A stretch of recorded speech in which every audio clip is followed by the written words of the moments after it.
Hello everyone, today I will show you how to set up your Wingtail Lounge settings in Where Winds Meet.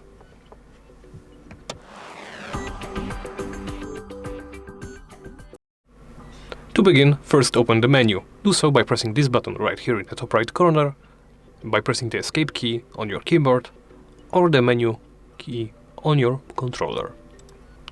Then navigate to Settings.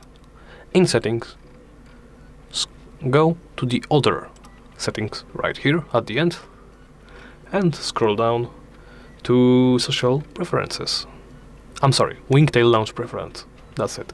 Here you can enable or disable Auto Join Wingtail Lounge, Auto Join Painted Boat Wingtail Lounge, and you will exit Wingtail Lounge automatically when you leave the guild base. You can enable or disable them in any way you like. And that's it. Thank you for watching, and please remember to comment, like and subscribe.